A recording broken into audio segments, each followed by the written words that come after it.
en la cátedra de clínica quirúrgica, en este caso en el curso de traumatología. Bueno, para los que no me conocen, mi nombre es Carlos Ángel Loaiza Coyle, yo soy médico traumatólogo, vengo laborando como médico asistente en el Salud Puno, y también estamos apoyando como docente auxiliar en la Facultad de Medicina. Ya con la delegada nos hemos comunicado, también le he compartido información que seguramente ya les va a hacer llegar a ustedes en cuanto a la bibliografía. En cuanto a la bibliografía, ustedes tienen, hay bastante bibliografía, ¿no? Podrían tener como referencia el libro de traumatología de Silverman. El que siempre se ha utilizado, el libro clásico, era el de Ramos Vertis, ¿sí? A pesar de que tiene conceptos antiguos, pero también es un libro que puede servir de referencia. Y de ahí tenemos pues otras guías que nos pueden servir, como por ejemplo el libro de traumatología de la AO, que también ya le compartió a la delegada, y también algunos libros de algunas academias, que seguramente ustedes también ya deben de tenerlo, ¿no? Ya deben de tener. Ahora la información, la facilidad que tienen hoy ustedes es que tienen pues a un clic, ¿no? Toda la información, libros, revistas, tutoriales, de todo. La información la tienen ahí está. Entonces traten de aprovechar toda la información que tengan y en base a ello pues vamos a desarrollar el curso. Ya sea, ustedes deben tener un cronograma. El cronograma, ya está establecido. La segunda semana me toca realizar la parte teórica, es por eso que vamos a realizar el día de hoy. Lo estamos haciendo de forma virtual, ya que el problema era de cruce de horarios, ¿no? El día de mañana creo que yo podía determinado de 1 a 2, pero creo que se les cruza también con otros cursos, el día viernes igual. Entonces, por eso es que hemos optado mejor, para no perder la clase teórica, hacerlo de esta forma virtual. Las clases definitivamente son presenciales, yo las voy a hacer presenciales, ¿ya? No quiere decir que porque estoy haciendo esta clase virtual todas van a ser virtuales, no, yo los voy a hacer de forma presencial. ¿Listo? Eso que quede claro. Listo, entonces ya estamos todos, ¿no? ¿Podemos empezar? Delegado. Doctor, faltan 5 o 6 personas, somos 38. 38 ya. Avísales que ingresen, de una vez, porque ya voy a empezar. Avísales que ingresen y al final yo voy a tomar la lista. ¿Ya? Ya, doctor, ya. Listo. Entonces, y lo que quería saber, ¿ya han hecho ustedes la primera clase? ¿Hicieron la primera clase con el doctor Manzaneda? Lo vamos a realizar hoy, doctor. También, ya pues ya. Listo, entonces ya seguramente ya también vamos a coordinar con el doctor Manzaneda para poder llevar de mejor manera el curso. Ya los grupos de rota están establecidos también, ya la dinámica cuando vengan a rotar conmigo se les va a explicar. ¿Listo? Entonces vamos a empezar. Entonces, miren, el curso, en este caso la clase que me toca es lo que son fracturas, generalidades y clasificación, ¿ya? Entonces nosotros cuando ustedes escuchan sobre la palabra traumatología o fractura en general, fractura, ¿qué se les viene a la mente? ¿Qué se les viene a la mente? Cualquiera podemos participar. ¿Qué es lo primero que se les viene a la mente cuando escuchan la palabra fractura? Solución de continuidad, doctor. Ya, la pérdida de solución de continuidad. ¿Qué más? O sea, ¿qué más? A ver, si yo les diría, escuchan o ven la palabra fractura, ¿qué más se les viene a la mente? No necesariamente conceptos, o sea, ¿qué es lo que se les viene a la mente? Fractura. ¿En qué piensan? ¿Qué es lo primero que se imagina? En ruptura, doctor. Ya, ruptura. ¿Qué más? En un accidente, doctor. En un accidente, ya. Quizás por ahí no se ponen a pensar en dolor. La palabra fractura no está concatenado a dolor. ¿Sí? Dolor, pérdida de solución de continuidad, accidente, un accidente de tránsito, un accidente casual, ¿no? Entonces, cuando vemos, escuchamos esta palabra, viene a la mente probablemente esto, ¿no? Esta imagen que ven, ¿no? Ya esto es algo, digamos, súper exagerado, si quieren llamarlo, pero por ahí cuando ustedes ven la palabra fractura, entonces probablemente nos podemos pensar en una fractura expuesta, un accidente de tránsito de alta energía, y que eso va a provocar ¿qué cosa? Dolor, deformidad, edema, limitación funcional, crujido. Entonces ustedes, cuando escuchan esta palabra, métanse esto a la cabeza. Esta parte es la parte clínica, ¿no? Dolor viene a ser en la parte clínica, la fractura se va a caracterizar principalmente por dolor. Dolor es lo que va a referir el paciente. El paciente va a venir adolorido, probablemente incluso gritando de dolor. Es una sensación irritable, no agradable. Puede estar con deformidad o llegar inclusive en este estado, ¿no? Con la estructura ósea expuesta, ¿no? Entonces, también podemos ver o nos podemos referir a esta imagen, ¿no? Una fractura multifragmentaria en la cual hay compromiso de los huesos de la pierna, ¿no? Tibia y peroné, con minuta, ¿no? Ya vamos, entonces, si nosotros vemos la imagen, ya nos vamos haciendo la idea, ¿no? ¿De qué se tratará? Probablemente sea esta, no, este no es un accidente común, no es un accidente común, miren, mirando la imagen nada más, ¿ah? Este no es un accidente común, probablemente sea un accidente de alta energía, y probablemente lo haya ocasionado un agente externo que haya venido de la parte medial y ha proporcionado esa energía a la parte externa. Y por eso es que ven esa angulación, ¿no? Miren, la tibia, justo en la parte media, diaficiaria, puede ser, no sé, por ahí se me ocurre, podría ser un golpe, ¿sí? Con un agente contundente, un fierro, un palo, o que le haya caído un objeto pesado, también podría ser, ¿no? Miren, por la forma, ¿no? Ya nos vamos dando cuenta. Y es multifragmentaria, ¿no? Entonces, cuando hablamos de fractura, entonces el concepto viene a ser una pérdida de solución de continuidad de la estructura ósea. Recuerden que la traumatología no solamente se encarga del estudio de la parte ósea, sino tiene que ver también con lo que envuelve a la estructura ósea: músculo, tendones, nervio, ¿sí? Es todo lo que envuelve. La traumatología estudia las lesiones que son producidas a nivel de lo que viene a ser el tejido óseo y lo que lo envuelve: piel, tejido celular subcutáneo, músculo, tendones, nervio, ¿sí? Entonces, cuando hablamos de un foco fracturario, viene a ser el conjunto de lesiones de partes blandas, lo que envuelve, lo que acompaña al tejido óseo, a la fractura, lesiones del periósteo, músculo, vasos, nervios, fascia, tejido celular subcutáneo y piel. Eso viene a ser el foco fracturario y eso es lo que estudia la traumatología. Entonces, no tengan el concepto errado que solamente es hueso, no. ¿Ya? Entonces, hablamos también cuando hay un foco fracturario de un fragmento referencial. El fragmento referencial es el que mantiene su forma anatómica, ¿ya? Entonces vendría a ser este eje. Y el fragmento desplazado viene a ser el que indica el desplazamiento de ¿no? Este está fuera del eje. Este está fuera del eje. Vendría a ser el fragmento desplazado. Ahora, hay una clasificación de las fracturas, ¿no? Hay una fractura que se da en niños y en adultos, que es totalmente distinta y que vamos a tratar de diferenciarlo.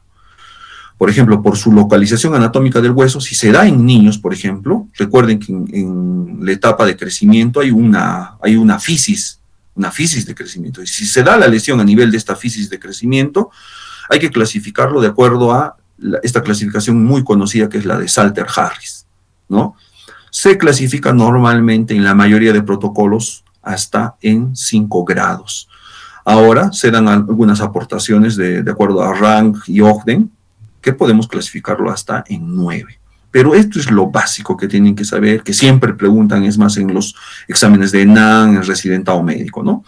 Una Salter-Harris 1, en la cual solamente hay una lesión a nivel de la placa de crecimiento, pero no va a comprometer tanto la epífisis como la metáfisis. En una Salter-Harris 2, ya aquí hay compromiso específicamente de lo que viene a ser de la placa y la metáfisis ósea, ¿ya? Este fragmento es conocido como el fragmento de Thurston-Holland, ¿no? Esta es una de las más frecuentes. La más frecuente es esta, la Salter-Harris tipo 1. La tipo 2 viene después en frecuencia. Después vemos una tipo 3, miren, en la cual hay compromiso no de la metáfisis. Miren, esta es la metáfisis ósea, esta es la fisis, y en la parte final tenemos a la epífisis. Entonces acá vemos qué cosa, hay un compromiso a través de la placa, de la fisis, y hay compromiso de la epífisis, miren, dense cuenta. Pues es todo lo contrario a la 2, miren. La 2 es compromiso de la placa, pero de la parte metafisiaria. En cambio aquí hay compromiso de la fisis, sí, pero la parte final, la epífisis. Es, digamos, todo lo contrario a la 2, ¿no? La 3. La 4, ya hay un compromiso de ambos, ¿no? De ambos, o sea, sería como una sumatoria entre la 2 y la 3, ¿no? Hay compromiso de la metáfisis, de la placa de fisiaria y de la epífisis. ¿Sí? ¿Se entiende? ¿Se entiende hasta ahí? Sí, doctor. Sí, ya. Sí, doctor. Ya. Y la 5, la Salter-Harris 5, si se dan cuenta, ya no se ve la fisis, acá hay una compresión. Y esta es una de las más graves. ¿Por qué? Porque daña la fisis, daña el crecimiento. ¿Qué pasa? Entonces, ese hueso que se haya lesionado, en la cual haya habido una compresión, ese hueso ya no crece, se detiene el crecimiento. Y es más grave, porque recuerden que a través de esta fisis es que nosotros podemos crecer, los huesos crecen en longitud. Entonces, muchas veces pasa desapercibido para los padres este tipo de lesión. Hay una compresión, una tipo 5, en la placa no se ve fractura, no hay problema, hay un poco de dolor, sí. ¿Y qué pasa en el tiempo? No crece el segmento. Por ejemplo, puede ser un dedo de la mano, se dan cuenta, crece el niño, y se dan cuenta que comparan con la mano del lado contrario y se dan cuenta que el dedito no crece. ¿Qué pasó? Recién toman una placa y nos damos cuenta de que ha habido una lesión o una fractura Salter-Harris tipo 5. Entonces, en frecuencia, no se olviden, miren, las que son menos leves, las que se pueden manejar como forma de tratamiento conservador, son la 1 y la 2. A partir de la 3 para adelante, el pronóstico no es bueno, hay que tratarlo de forma quirúrgica. La 3 y la 4 tienen mejor pronóstico. Ya la 5, el pronóstico no es bueno. No es bueno. ¿Ya?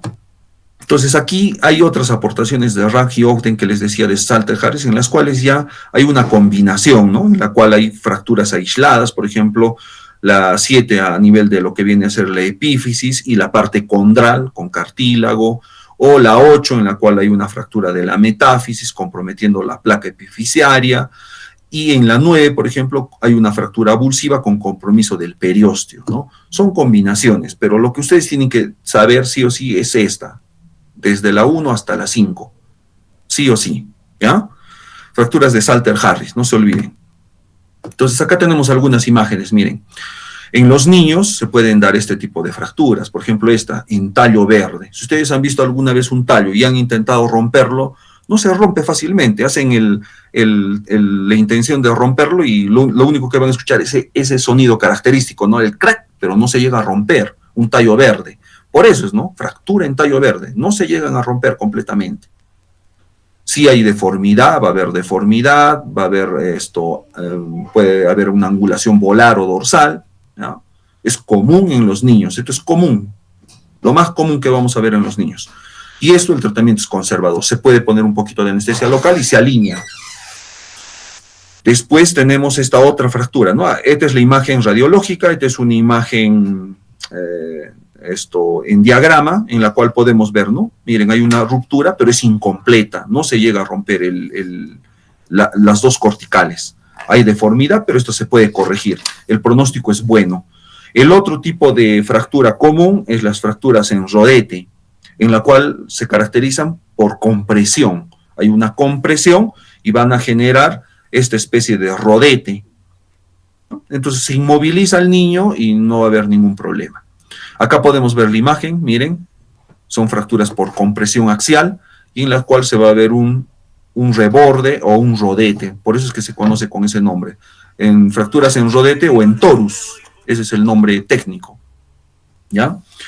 Y esto es lo que ya habíamos visto arriba, las epifisiolisis, ¿no? Las fracturas de Salter-Harris, ¿no? La clasificación de Salter-Harris, 1, 2, 3, 4 y 5.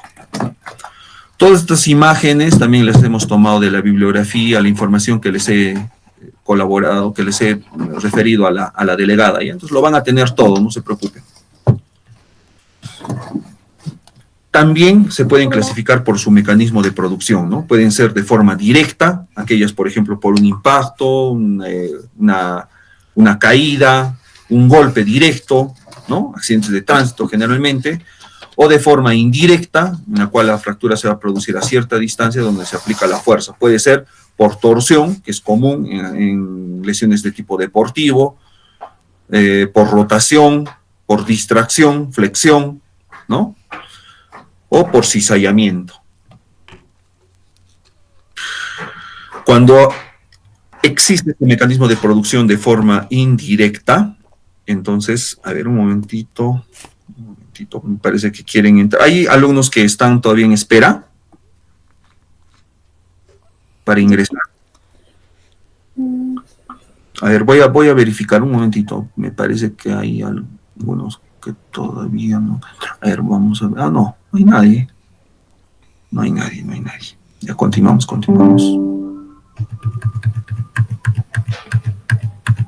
Ya. A ver. Ya está. Entonces, este mecanismo de producción de forma indirecta se pueden dar por lo que hemos mencionado, ¿no? Por compresión, torsión, flexión, cizallamiento, tracción, tensión. Por la energía del traumatismo que la causa, por supuesto, puede haber fracturas que se van a producir, que van a ser estrepitosas, como las que hemos visto, que son de alta energía.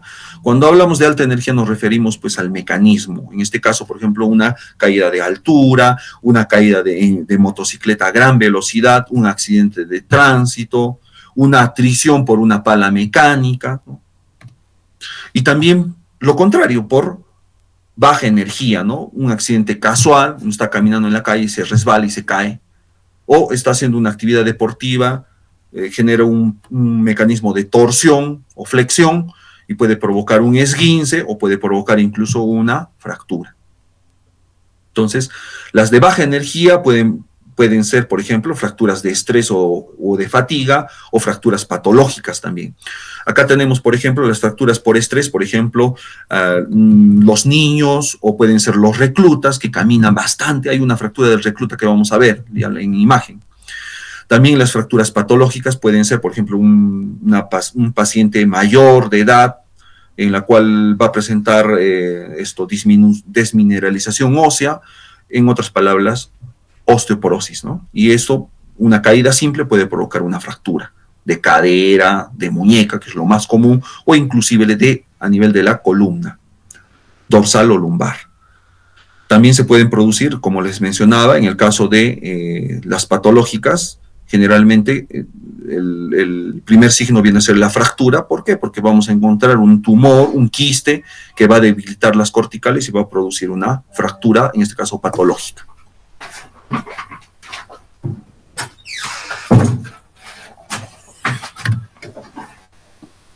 Por el momento de su presentación también podemos hablar, por ejemplo, en el proceso de gestación, obstétricas, pueden ser en niños infantiles o en adultos, o en gerontes, en ancianos. Por ejemplo, en niños característico, vamos a tener ¿qué fracturas son lo más común? Niño sale de vacaciones y en la emergencia vamos a tener cola de niños. ¿Por qué? Utilizan su bicicleta, su skate, el columpio, fracturas a nivel de la muñeca, a nivel del antebrazo y el codo, es lo común. Enero, febrero, y tenemos full pacientes de este tipo, y a mediados de año, ¿no?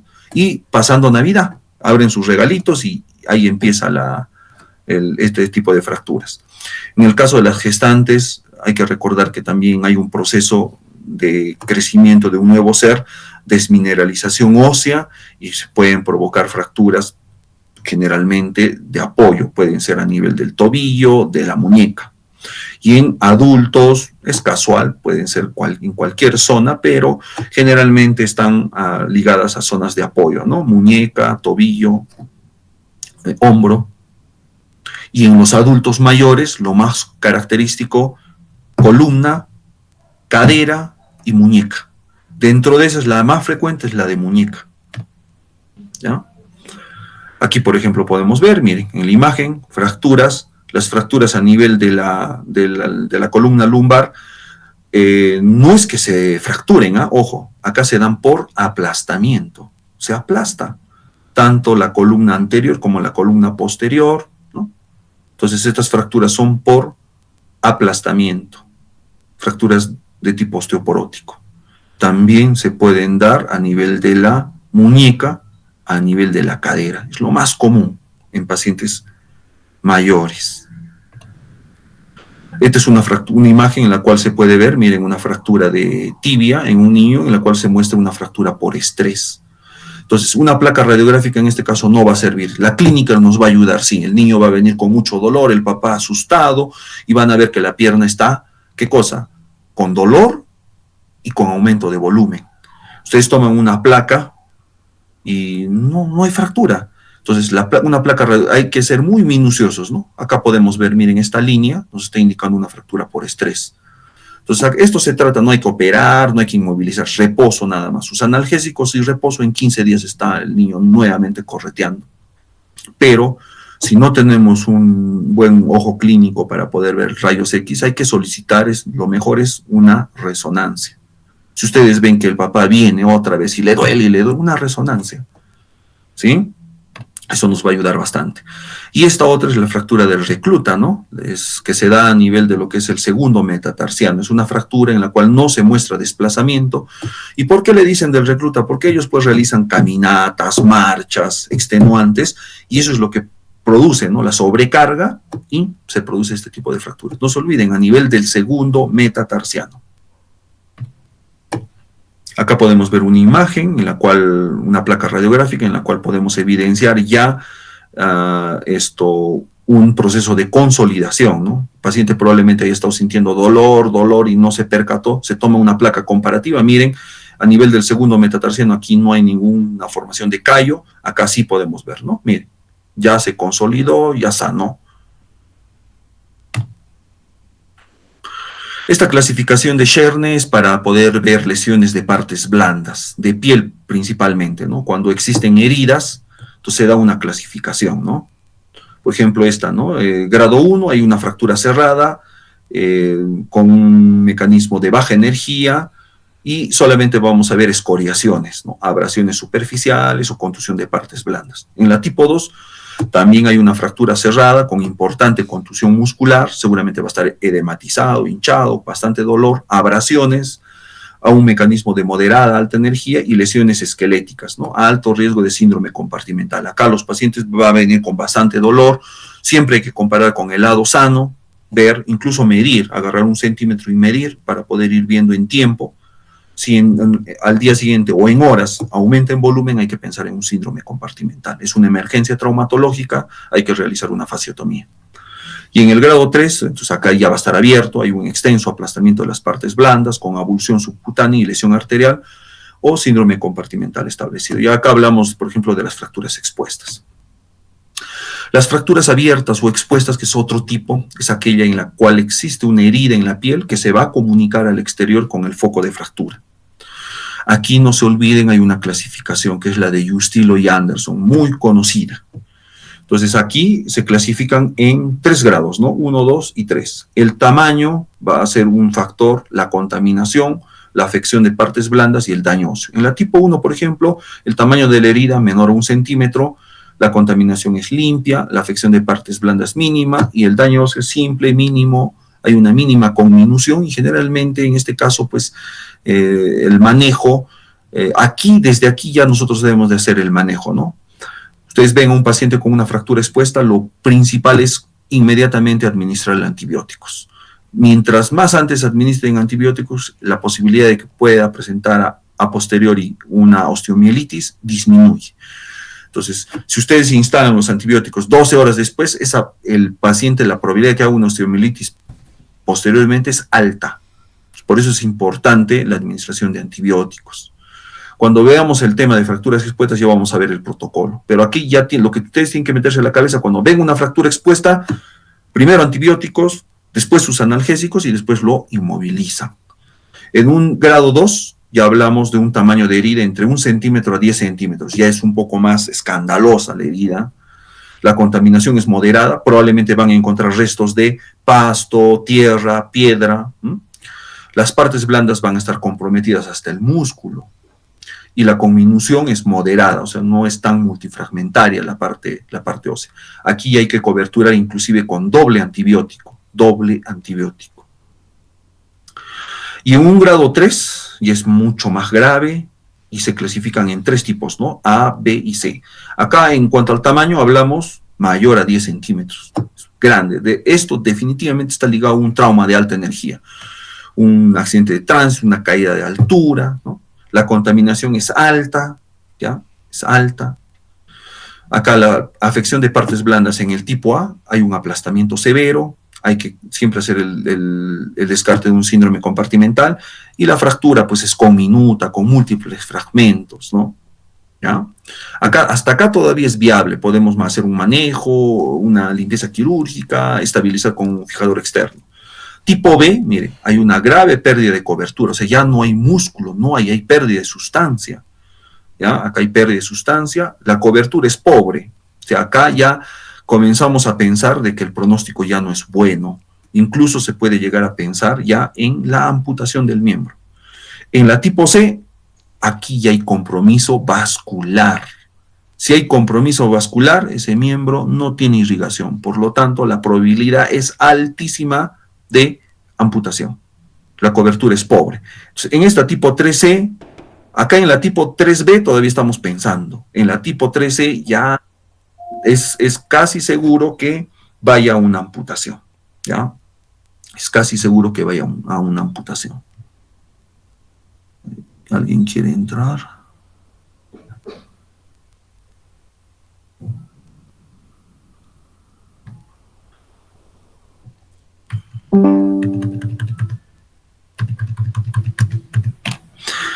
Ya. Entonces, ¿hasta ahí está claro? ¿Alguna pregunta, alguna duda? Hasta ahí, por favor. Si tienen alguna duda, por favor, me interrumpen, no hay problema, pregúntenme. ¿Está claro hasta ahí? Sí, doctor. Ya, perfecto. Seguimos avanzando. Ya, hasta ahí hemos visto algo de generalidades, ¿no? Los tipos, cómo se producen, tipos, ¿no? Fractura cerrada, fractura abierta. También se pueden clasificar por la extensión del trazo, ¿no? Una fractura completa, incompleta y superióstica, ¿ya?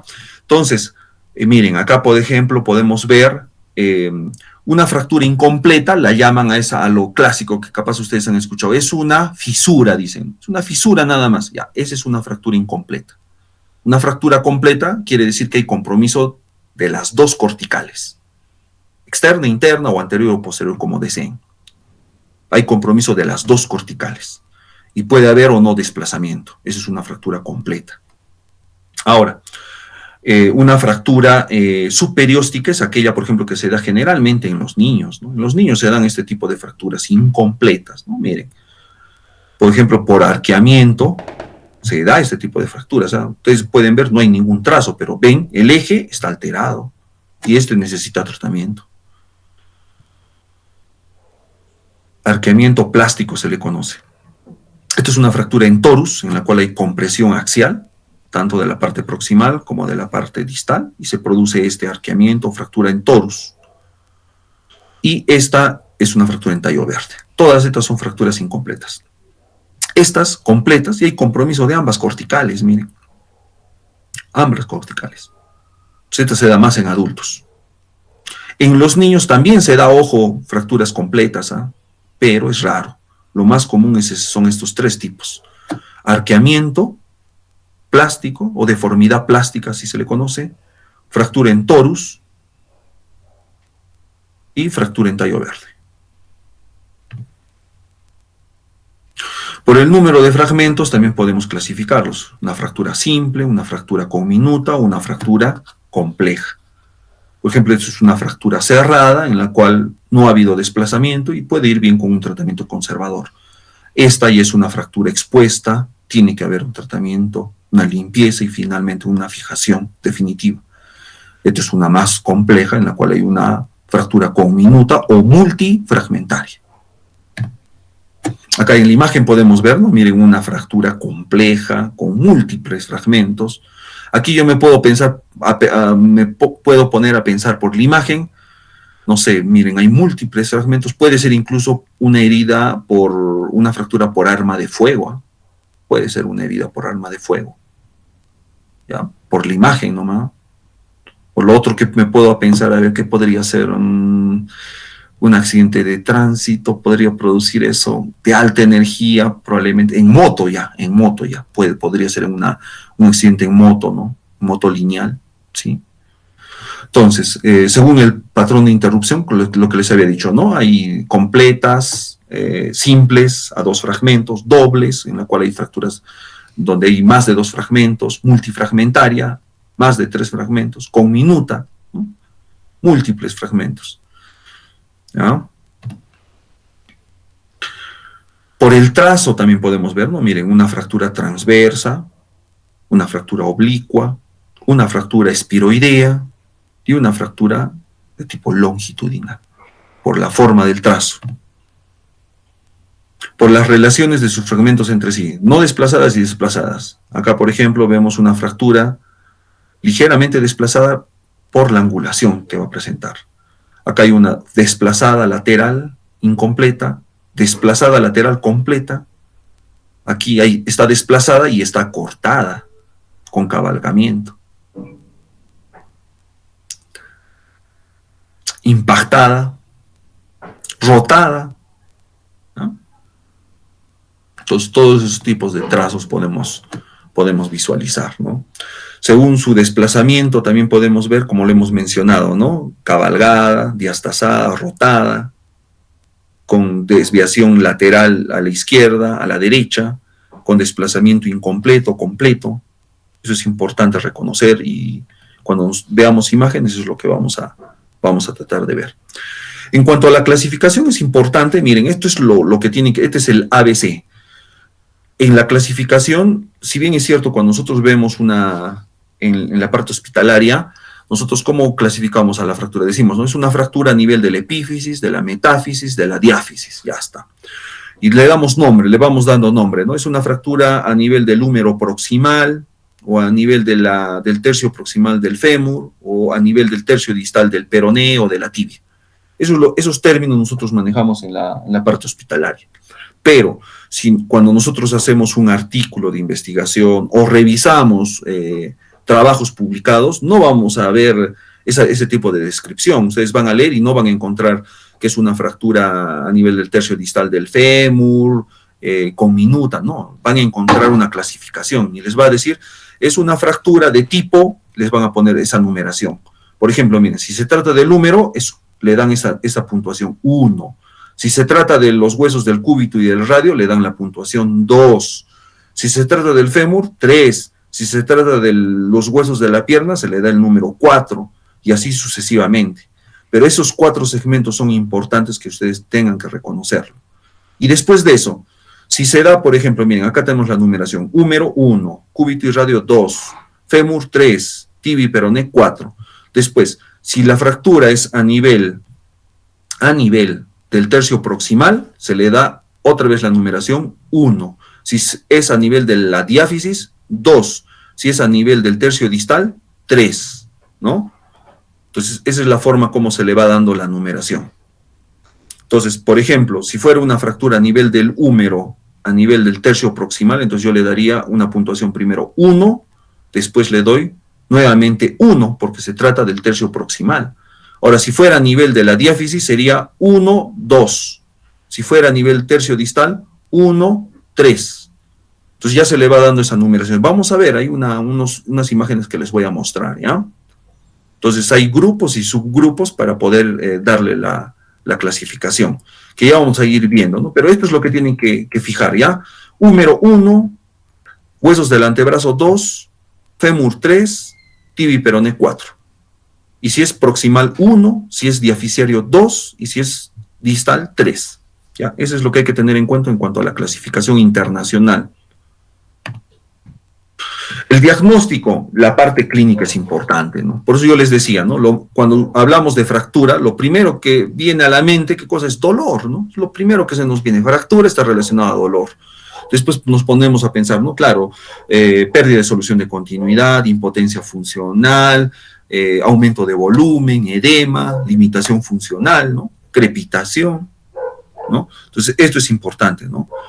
Fractura, que nosotros siempre tenemos ese término en traumatología, la fractura no camina, ¿no? O sea, el paciente que viene, ¿no? Muchas veces nos hacen interconsulta de niños y se equivocan con las fracturas a nivel de la fisis, ¿no?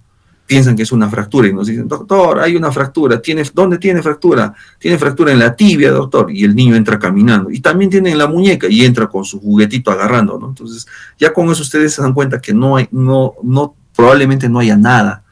Pero si viene en una silla de ruedas, lo traen cargando, ya, entonces se ponen a pensar, ¿no? Probablemente puede haber una lesión ósea ahí. Entonces, las fracturas no caminan. Es cierto, puede haber una fisura y puede caminar el paciente, sí. Por eso es muy importante la clínica. Ustedes agarran, tienen que hacer la palpación, tocar, ver si hay deformidad o no. Entonces, de acuerdo a esa disquisición clínica, ustedes ya van tomando una decisión, y si es que ven por conveniente, entonces van a tener que tomar placas radiográficas, siempre en 2 proyecciones, anterior y lateral, siempre, siempre, no se olviden de eso. En la exploración clínica, la inspección, la palpación, la evaluación de la movilidad, el estado neurovascular, eso es importante en la exploración clínica.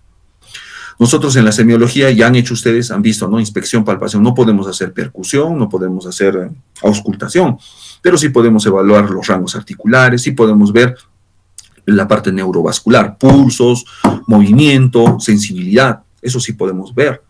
Si sospechan que hay fractura, tomar 2 proyecciones, AP y lateral, no se olviden de eso. En la clínica ya les había dicho, lo más importante, dolor, limitación funcional, deformidad, equimosis, probablemente lesión o daño cutáneo, daño neurovascular puede presentar. En el estudio radiológico, en los exámenes auxiliares, lo más común que solicitamos nosotros es una placa radiográfica, en 2 posiciones, ya les hemos dicho, frente y lateral. Eso es importante porque muchas veces la imagen nos puede engañar. Entonces aquí vamos a corroborar la presencia de la fractura, la localización de la fractura, el tipo de trazo, número de fragmentos, si está desplazado o no, la presencia o ausencia de una patología, puede estar presente un tumor, un quiste, ¿no? En el tratamiento lo que tenemos que hacer, reducir, inmovilizar y el tratamiento funcional. Entonces, cuando ustedes tengan un paciente con fractura, cuando vayan a su serum, por eso les decía, ¿no? A los primeros doctores que están viniendo a la rotación, lo primero, si hay fractura, el paciente está ligado a dolor, lo primero que tienen que colocar pues son analgésicos, ¿no? Analgésicos. Colocar una buena férula, tienen que inmovilizarlo. Y después lo derivan, ¿no? Lo derivan, pero tienen que hacer, eso es lo mínimo que tienen que hacer. Analgésicos, inmovilización y referencia, ¿no? Si están cuando vayan al serum. Es lo básico que tienen que aprender en traumatología. No vayan a pensar que cuando venga un paciente con fractura lo van a estar mirando, le van a dar su paracetamol y le van a colocar un pedacito de cartón. No van a hacer eso, ¿no? Por eso están llevando el curso de traumatología. La idea es esa, que ustedes puedan por lo menos tener una idea más clara de cómo hacer el manejo de una fractura. Es básico eso, ¿no? Y si ven herida, le tendrán que poner antibiótico. Tendrán que ponerle antibiótico. Y lo básico, colocar una buena férula de yeso, pues, ¿no? Entonces, ¿qué hacen, no? ¿Qué es lo que nosotros hacemos? Hay que hacer una reducción anatómica, inmovilizar con un aparato de yeso, se forma el callo y se empieza la rehabilitación lo más pronto posible.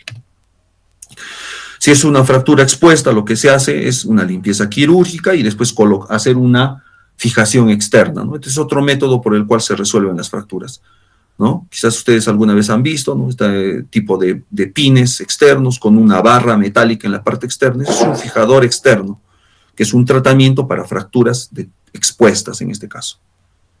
¿Por qué? Porque nunca se puede resolver con una placa interna. ¿Por qué? Porque está contaminado, el tejido óseo está contaminado. Lo que se hace es colocar barra externa, pines externos, y con eso fijamos la fractura. ¿Qué complicaciones podemos tener en las fracturas? Inmediatas, un shock traumático, puede haber un shock hipovolémico, lesiones neurológicas, vasculares o fractura expuesta. Y complicaciones tardías, por ejemplo, un tromboembolismo venoso pulmonar podría ser, o de miembros inferiores, una necrosis ósea vascular, contracturas isquémicas, el embolismo graso. Recuerden eso también, ¿no? Cuando ocurre una fractura en huesos grandes, tipo húmero, tipo fémur, puede haber un embolismo graso. ¿Qué cosa es eso? Sale el tejido óseo, en este caso la médula ósea, contiene grasa principalmente, y esta puede ir a la circulación y puede provocar un embolismo graso a nivel de pulmonar, ¿no? Entonces es una emergencia también esto, hay que saberlo reconocer y necesita un tratamiento inmediato.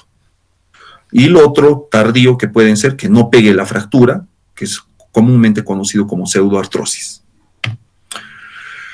El proceso de consolidación también es importante, se puede dar mediante dos mecanismos. Si es directa o primaria, es aquella en la cual el tratamiento en conclusión se hace por placas, tornillos, fijadores externos, ¿no? O sea, tratamiento quirúrgico. Entonces aquí se va a producir, ¿qué cosa? Se produce cuando se consigue una reducción anatómica de los fragmentos, anatómica adecuada, y aquí no va a haber movimiento, ¿no? Hay una ausencia completa del movimiento. ¿Por qué? Porque lo vamos a fijar pues, con placa y tornillos.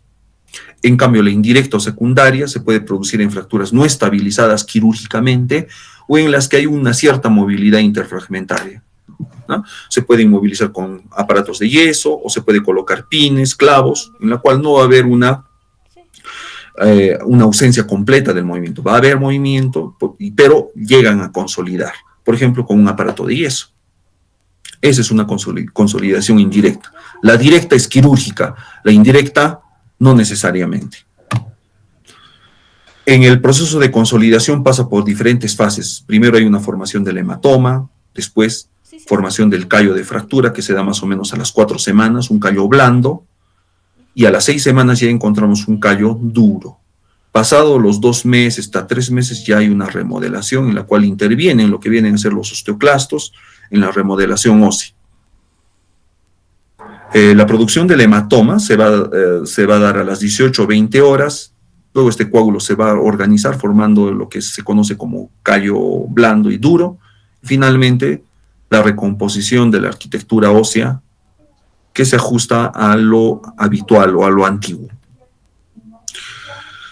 Listo, a ver, hasta aquí,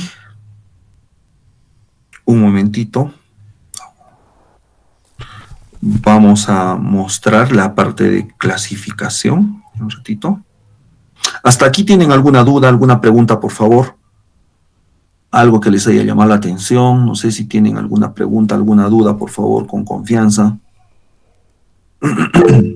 Sí, adelante, sí, lo escucho. Buenas tardes, doctor. Sí. Y con respecto, por ejemplo, si tenemos una fractura abierta, ¿podríamos tal vez aplicar vacuna o suero antitetánico? Perfecto, muy buena pregunta, Edwin. Exacto. Dentro del protocolo en el manejo de las fracturas expuestas, aparte de todo lo que hemos mencionado, los antibióticos, el manejo quirúrgico, la limpieza, se debe de proporcionar la vacuna antitetánica. ¿Por qué? Porque al estar expuesto el tejido óseo que es estéril, es probable que haya sido contaminado con bacterias anaerobias, por ejemplo, y la posibilidad de que pueda presentar esta patología es alta. Entonces, por eso es que dentro del protocolo de las fracturas expuestas se indica la vacuna antitetánica. Hay un esquema, la inmunoglobulina y los anticuerpos, ¿no? Eso cuando hagamos la parte de fracturas expuestas lo vamos a especificar en un cuadro. Entonces, lo que tiene que quedar también ahí es importante, lo que acaba de comentar su compañero, aparte del manejo antibiótico, aparte de la limpieza quirúrgica, la fijación, la vacuna antitetánica también va como indicación. Entonces, eso es importante. Muy buena pregunta. A ver, ¿alguien más tiene alguna pregunta, alguna duda? ¿Visualizan mi pantalla? ¿Se logra visualizar?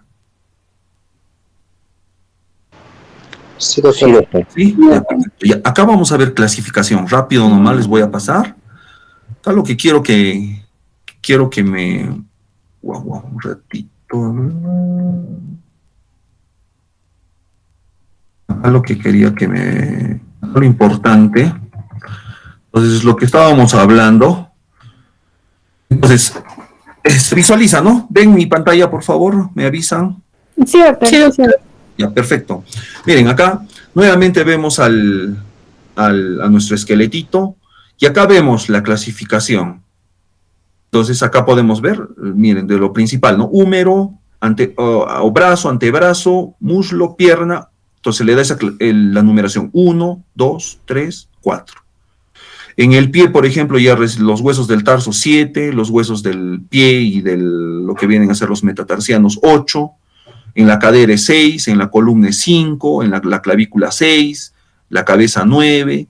Eso se va viendo por segmentos. Pero acá lo más importante es que vean de la parte anatómica más grande, ¿no? Brazo, antebrazo, muslo y pierna. Se le da esa numeración, 1, 2, 3 y 4. Hasta ahí estamos claro, perfecto, para seguir avanzando. ¿Queda claro hasta ahí? Sí.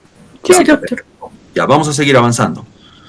Después les había dicho de que si la fractura ocurre a nivel del tercio proximal de cualquiera de estos segmentos, se le da la numeración 1. Si ocurre a nivel de la diáfisis de la parte media, se le da la numeración 2. Y si ocurre a nivel de la parte distal, se le da la numeración 3. ¿Perfecto? Seguimos avanzando. Sí, doctor. Ya está.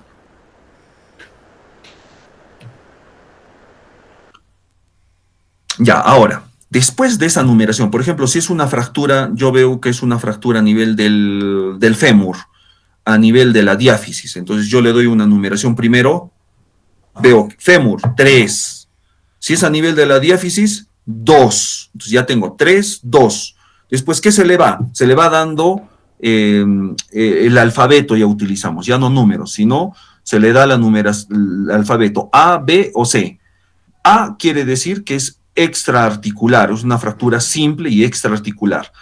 Tipo B viene a ser una fractura en la cual B y C ya es más compleja, son multifragmentarias, y en acá ya puede ser con compromiso, si es proximal o distal, articular, pero si es a nivel de la diáfisis, hablamos de una fractura simple, o mejor dicho, en ala de mariposa, B y C viene a ser una fractura multifragmentaria.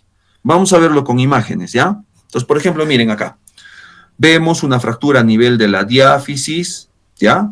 A nivel de la diáfisis, miren, acá por ejemplo, a nivel del húmero, le da la numeración inmediata, 1, 2. A nivel del cúbito, 2, 2. A nivel del fémur, 3, 2. A nivel de la tibia, 4, 2. Ya, ahora hay que darle el alfabeto A, B o C. Entonces vemos, ¿cómo es? ¿Es una fractura a trazo simple?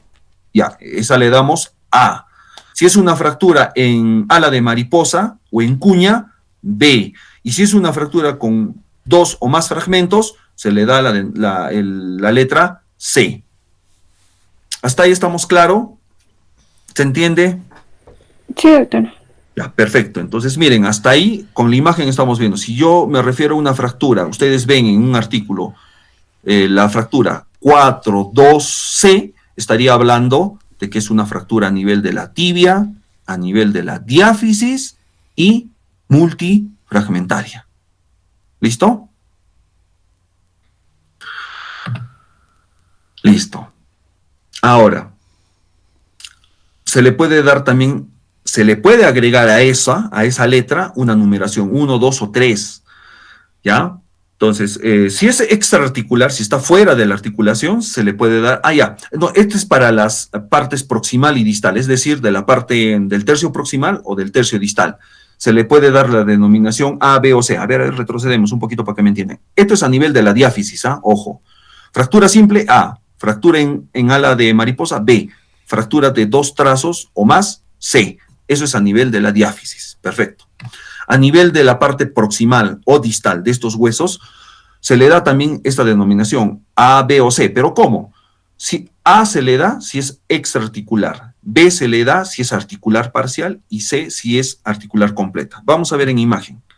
Entonces, miren, Por ejemplo, a nivel de la parte, acá se ve a nivel de la parte proximal o distal. Si es una fractura extraarticular que está fuera de la articulación, se le da la letra A. Si es una fractura articular simple, se le da la letra B. Y si es una articular compleja, miren, a 2 trazos, se le da la letra C. Esto se da tanto a nivel proximal como distal, porque va a haber articulación. ¿Se entiende hasta ahí, por favor? A ver, me confirman si se entiende. Si hay alguna duda, por favor, ahora hablen o callen para siempre. ¿Se entiende hasta ahí? Hola, ¿me escuchan? Sí, doctor, yo creo que sí, sí. Perfecto. Ya, seguimos avanzando, ¿ya? Entonces, hasta ahí. Entonces, acá tenemos, ¿no? Hay algunos ejemplitos incluso. Entonces, extraarticular, no se olviden, A. Extraarticular bifocal o simple, B. Y fractura intraarticular compleja, C. ¿Listo?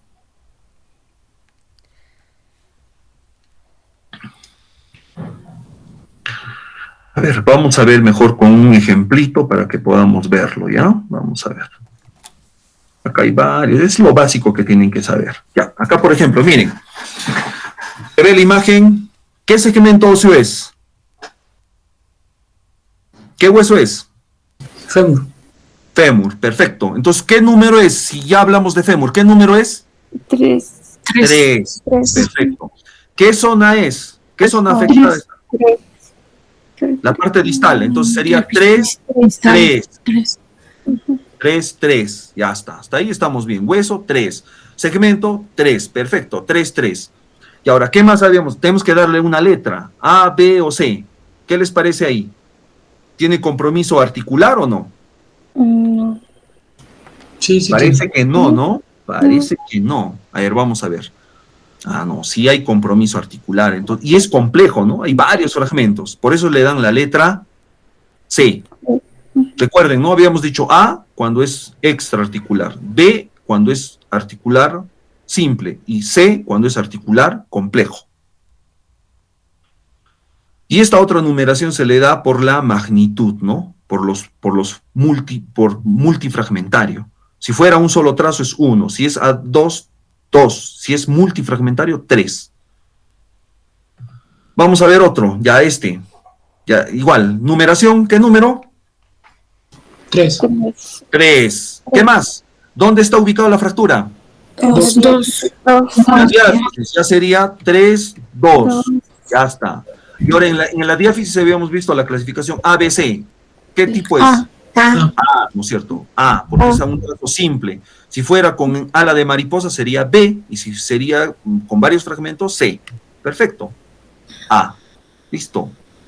Y en la clasificación les aseguro que es 1, ¿no? O 3. Hay 3 por la flexión, porque está por la flexión. Aquí vemos una distracción, ¿no? Eso es lo que hay que aumentar. Eso es lo que vamos a ver, es lo que falta quizás. Entonces, la clasificación se va a dar de acuerdo a la forma, a la disposición de los fragmentos y la ubicación. Entonces, cuando ustedes vean en artículos, van a ver estas imágenes, ¿no? Lo que les decía, ¿no? O sea, les van a poner simplemente la numeración. 1, 2, A, 1. Entonces, ustedes ya tienen que inmediatamente, ¿no? A la memoria, tener en cuenta esta clasificación, la clasificación AO, ¿ya? Yo les voy a proporcionar estas diapositivas, eso no se preocupen, ¿ya? Y la última parte que quería que vean era rapidito nomás sobre inmovilización, ¿ya? No nos queda poco tiempo. A ver.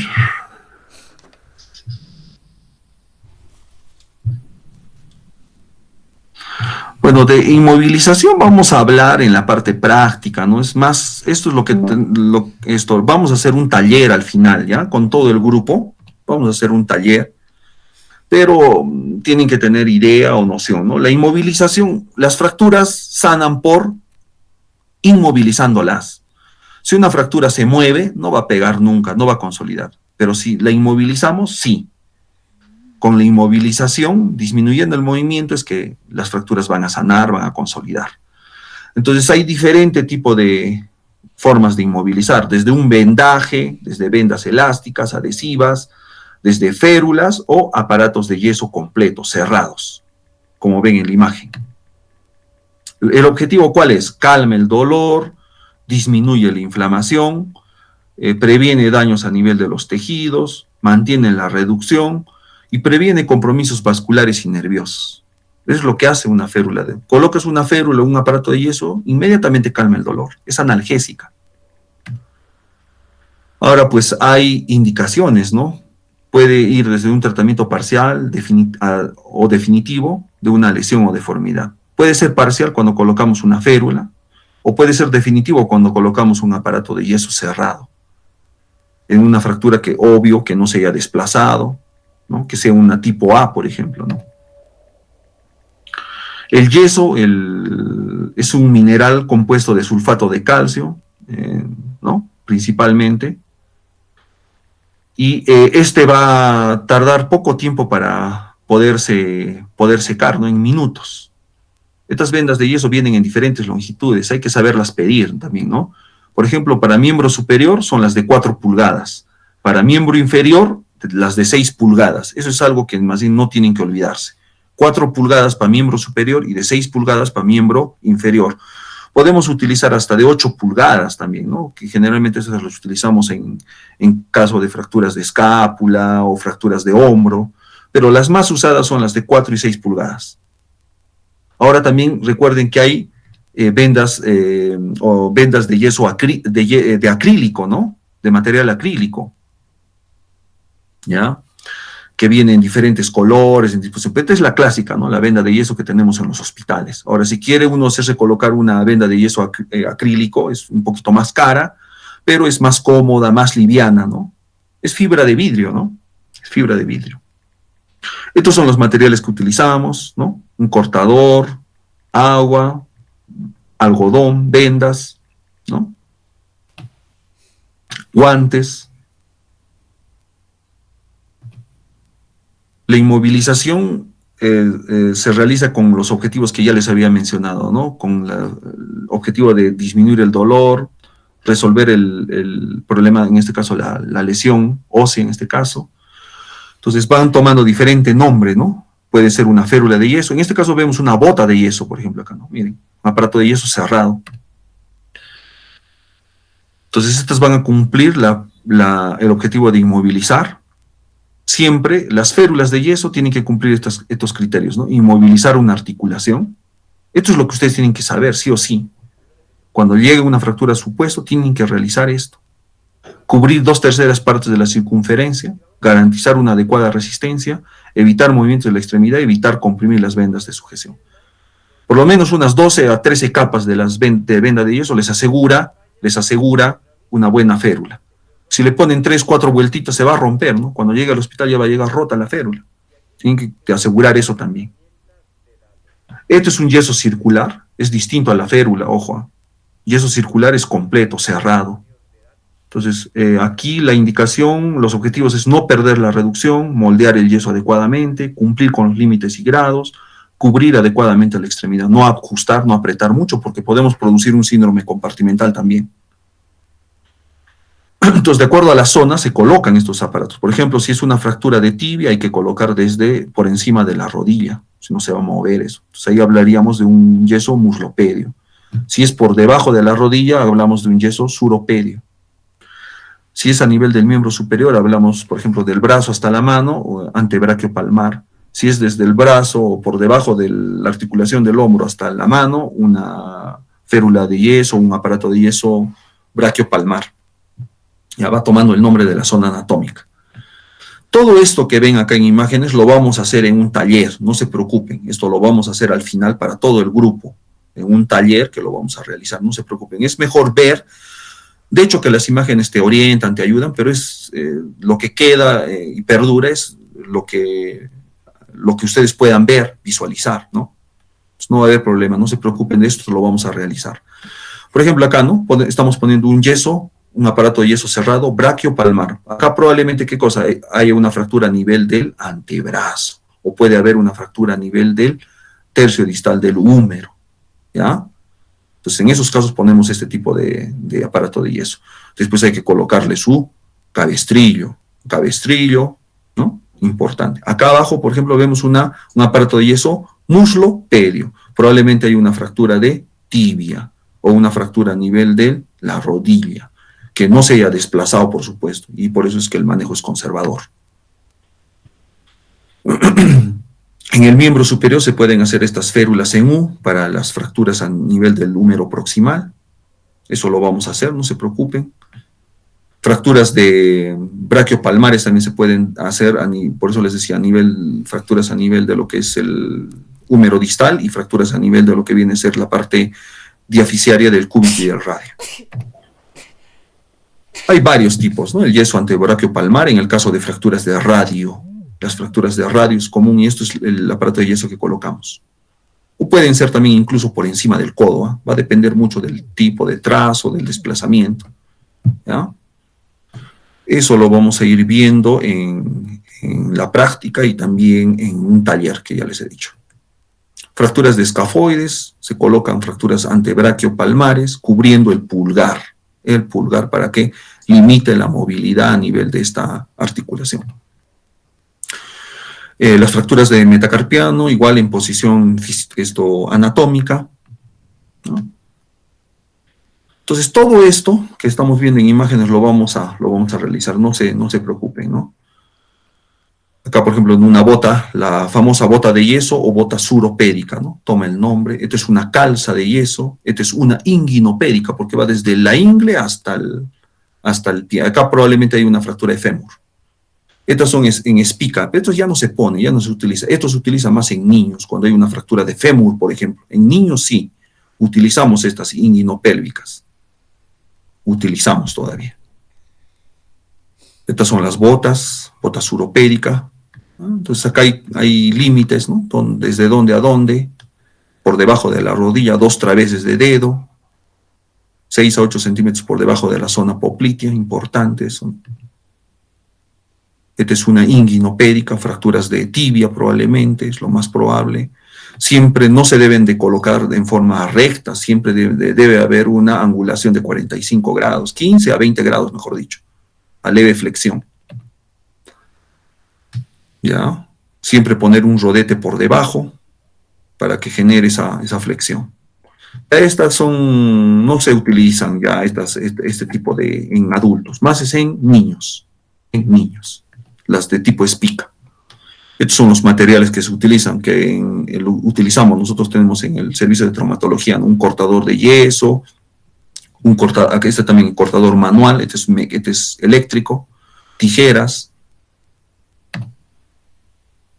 ¿no? Acá el uso, por ejemplo, de la técnica Gibsona, ¿no? Para el corte de la venda de yeso, que protege la piel para no cortar, ¿no?